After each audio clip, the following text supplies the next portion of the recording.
think the vaccine is already the mark of the beast? Maybe. Maybe oo, maybe hindi. No? Do you think mark of the beast is parating pa lang? Maybe oo, or maybe hindi. But you need to be aware and discernful. Oh, wake up! Ang dami nang napapahamak. Wake up, guys! Mga kapatid! No? Mga kapatid na pastor, wake up! Wake up! Mga lingkod ng Panginoon, oo, nagkamali kayo sa umpisa. If we are not discernful, if we don't have common sense because of the material things na ino-offer ng mundo, magigising na lang tayo na daya na pala tayo. Kaya nga, sa panahon na to, mga kapatid, get right to God. Kilos na! No? Wag na nating itikom yung bibig natin sa mga mahal natin sa buhay, sa mga kakilala natin. If you don't want to speak to them through their face, share the information na kailangan nilang malaman in your social media, in your chat group. I just want to share to you my devotion in this beautiful morning na nagmula po sa 2 Timothy chapter 3 verse 12 to 13. Actually, itong chapter na to, ang konteksto po neto ay sa mga huling araw, ang masamang panahon ay darating. So in relation to this, before ko po basahin tong devotion ko sa 2 Timothy chapter 3 verse 12 to 13, alam niyo po, lahat ng nakasulat sa konteksto na to na pinaalala ni Paul kay Timothy in that time ay nangyayari na sa panahon ngayon, no? Kaya sabi ni Paul, in the last days perilous time will come. Basahin ko po. 2 Timothy chapter 3 verse 12 to 13. Sabi po dito, verse 12, oo, at lahat ng ibig mabuhay na may kabanalan kay Kristo Jesus ay mangagbabata ng pag-uusig. So kung titignan natin dito sa verse na to, sa panahon natin ngayon, ang masama ay nagiging kalugod-lugod sa paningin ng mga tao. At ang kabanalan at ang mga gawang mabuti na siyang nakalulugod sa Panginoon ay pangit na sa paningin. The same example of what happened to those video todays, no? In social media. Yung mga walang kakwenta-kwenta, yun na yung mga bagay na siyang nagiging kalugod-lugod sa paningin ng mga tao. Pero if you preach or share the truth, maraming magagalit sa'yo. If you share the good news to those people na sinasabi nga natin, be prepared because Jesus is coming soon. Be prepared because of Jesus will come sa mga panahon na hindi natin alam, sa mga oras na hindi natin alam. Sasabihin, mga ano lang yan, mga conspiracy theory lang yan. Hindi pa darating si Lord. No? So, ibig sabihin, sa pamamagitan nun, sa pagbibigay mo ng warning sa mga tao, instead na paniwalaan kanila and they get right yung pamumuhay nila sa Panginoon, instead na ganun yung isipin nila, uusigin ka pa nila at pagtatawanan ka pa nila. I remember the time of Noah. No? Si Noah, nung tinawag siya ng Panginoon, nung gumagawa siya ng ark sa gitna ng gubat, maraming tumatawa sa kanya. Pinagsasabihan siya ng baliw at kung ano-anong mga pangit na salita ang sinasabi sa kanya. But Noah, don't stop doing kung ano yung sinabi ng Panginoon, kung ano yung inutos ng Panginoon. And remember this, 120 years si Noah nagbuild ng ark. No? At ang nakakalungkot nito, nung time na yon, mas naniwala pa ang mga hayop kaysa sa mga tao. Kaya nung dumating yung baha, maraming nagulat. Imagine sa gitna ng gubat, merong darating na baha. No? So dito pa lang nakikita natin na yes, posible na hindi pinapaniwalaan ng mga tao na parating na si Lord kahit nandiyan na yung mga signs because they are not reading the Bible. Pero sa atin bilang mga mananampalataya na nagbabasa ng salita ng Diyos, aware tayo, alam natin na all happening today is written in the Bible. Okay? So basahin ko po yung verse 13. Sabi dito, datapwat ang masasamang tao at ang mga mandaraya ay lalong sasama ng sasama na mga dadaya at sila rin mga dadaya. No? ito na nga nakakalungkot sa panahon natin ngayon, no?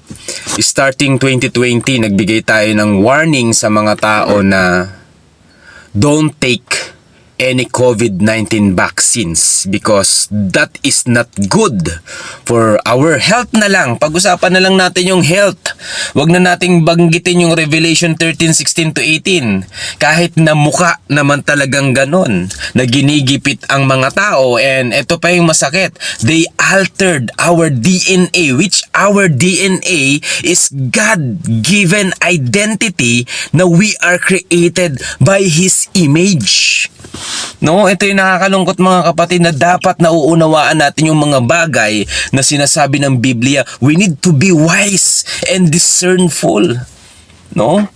Pero nakakalungkot dahil mas pinaglaanan natin ng panahon ng material na bagay, hindi tayo naging aware nung time na dumating ang deception. Yun ang nakakalungkot mga kapatid. Alam nyo, etong mga natitirang panahon natin habang hindi pa namamayag pagmuli ang mga anti-Kristo, dapat magpakalakas tayo sa ating pananampalataya. Don't waste your time. No, double time na dapat tayo sa pagpapalakas ng ating pananampalataya, pagbibigay ng mga warning sa mga tao, pagpapatuloy sa ating nasimulan. Don't waste your time. Use your time wisely. No? Hindi ka man palaging makapag-share ng words of God, but ipakita mo that you are a good example. You are the salt and light. No? Grabe, kahit sa gobyerno natin ngayon, ang dami na namumroblema na yung Congress natin. Dahil bakit ganun yung nangyayari na hindi na kinukonsult? Alam nyo po ba kung ano na yung big hidden government today? Hindi na yung gobyerno natin, kundi World Health Organization na. All is about medical. No? Time will come. Wala na yung kalayaan. Hindi nyo po alam. Hindi kayo aware sa mga balita dahil ipinapalabas na ang ating Department of Health ay nakipag-isa na po sa World Health Organization. No? Na kapag ka nagkaroon ng lockdown, nagkaroon ng mandatory vaccine, nagkaroon ng mandatory lockdown, wala na tayong karapatan para ipagtanggol ang sarili natin, kundi sunod-sunuran na lang tayo sa kanila.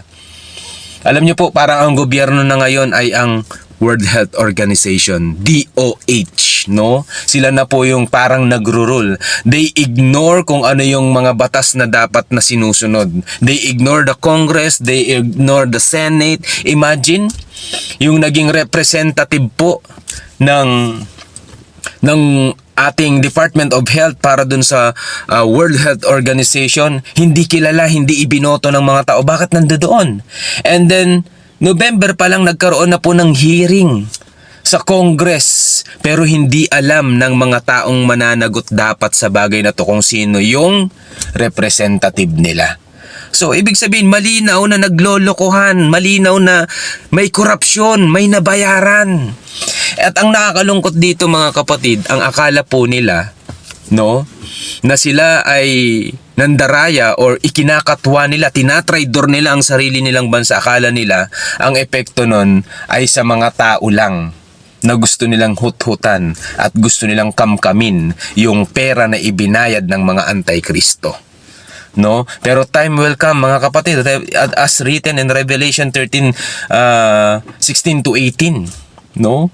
Maliban na wala nito, walang sino man ang makabibili, walang sino man ang makapagbebenta, maliban sa mga merong tatak ng Antikristo. Do you think the vaccine is already the mark of the beast? Maybe. Maybe oo, maybe hindi. No? Do you think mark of the beast is parating pa lang? Maybe oo, or maybe hindi. But you need to be aware and discernful.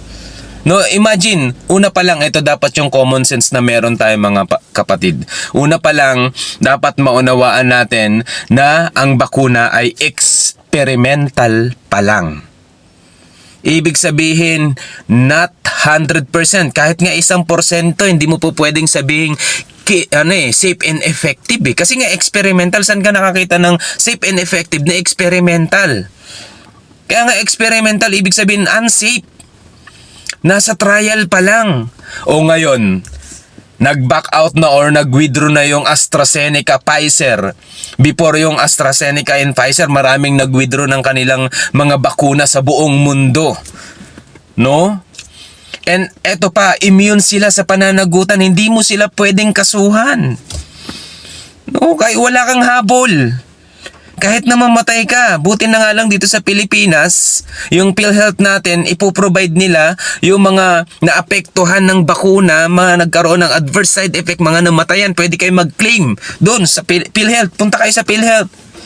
Dalhin nyo yung mga requirements na kailangan nila, makakuha ka. Pero hindi natin pwedeng habulin yung mga taong may pakana neto. They are immune sa liabilities. Oh, wake up! Ang dami nang napapahamak. Wake up, guys! Mga kapatid. Ano? Tatahimik pa rin tayo? Matutulog pa rin tayo? Kailan tayo mag-iingay kapag ginigipit na ulit nila tayo? Kapag wala na tayong pwedeng masabi or magawa, saka tayo mag-iingay.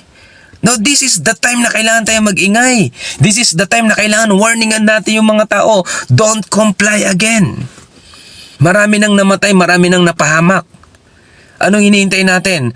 Maging isa tayo na mapahamak, maging isa tayo sa biktima bago tayo magising? No, don't one of them.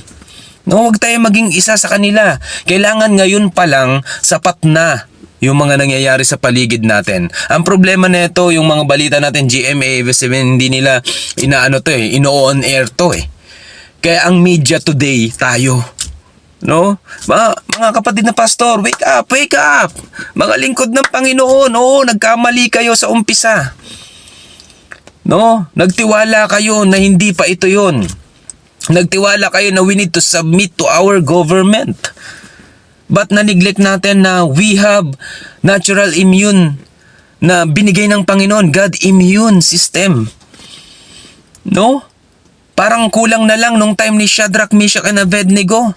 No, nung time ni Nebuchadnezzar, kulang na lang yung vaccine yung itayo natin para sambahin ng mga tao dahil yun yung pinaniwalaan ng mga tao.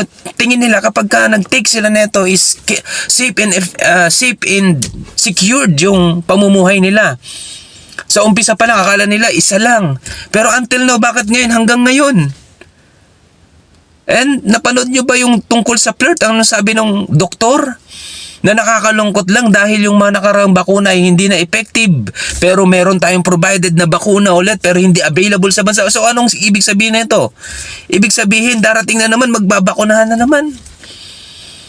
Hallelujah. Salamat na lang dahil meron na tayong mga mambabatas na kumikilos para dito sa Kongreso. Pero ngayon lang, since 2020, ilang taon tayong nag-ingay. Ngayon lang may kumikilos, ngayon lang may nagising, ngayon lang may na-aware sa ating gobyerno. How come? Yung deception sa panahon natin today. If we are not discernful, if we don't have common sense because of the material things na ino-offer ng mundo, magigising na lang tayo na daya na pala tayo. Magigising na lang tayo, huli na pala ang lahat. Kaya nga, sa panahon na to, mga kapatid, get right to God. No, kilos na. No, wag na nating itikom yung bibig natin sa mga mahal natin sa buhay, sa mga kakilala natin. If you don't want to speak to them through their face, share the information na kailangan nilang malaman in your social media, in your chat group. No? Kung ano-anong pinopost natin sa social media na walang kakwenta-kwenta, pero yung mga gantong klaseng importanteng mensahe na dapat malaman ng tao, hindi natin inilalahad or hindi natin ibinubunyag. No? Kailan pa tayo gigising? Kapag taling-tali na tayo? Kapag may nakatutok na sa liig natin? Wake up! Wake up, mga kapatid! No, wake up! We are now in the perilous time. In my reflection, sa talatang ito, ipinauunawa kung ano ang kahihinatnan ng mga taong sumasampalataya sa Diyos at ng mga taong mandaraya. Dadating ang panahon na maging sila man din ay madadaya. Sa mga nasa Panginoon, sa mga nanindigan, no? Since 2020, patuloy tayong manindigan. Alam natin God is in control. sa mga kapatid natin na mga Kristiyano, pastor o anumang church na nag-comply sa bakunahan dahil naniniwala kayo na this is not yet the mark of the beast. Praise God. Kung yan yung paniniwala mo, pero malinaw at nahahayag na ngayon na this is not safe and experimental, maraming adverse side effect, maraming namatay, maraming napahamak. At hanggang ngayon tuloy-tuloy po yung mga taong nagbabagsakan na walang dahilan. Maraming mga pamilya ang nagluluksa dahil sa mga nakaraang pandaraya ng mga antikristo. Now, mga kapatid na nag-comply in that time, for this moment, please stand and don't comply again. We are not against in our government. We are against on those vaccine na ginagamit as bioweapon ng mga taong wala ng puso. Their agenda since 2020 to 2030, the depopulation, no? Yan yung plano nila, ubusin ng mga tao. Okay? So my motivation here is be strong and courageous. God is in control. May application? Hanggang may pagkakataon ako para ibahagi ang awareness sa mga tao, ay gagawin ko bago pa maging huli ang lahat. I will not stop giving you a warning. No? Kapulian nyo man ako or kagalitan nyo man ako, I will do my best. Dahil alam ko, time will come. Sana hindi mahuli ang lahat. Sana hindi mahuli ang lahat. Magigising din tayo. So yun lamang po. God bless you all in Jesus' name.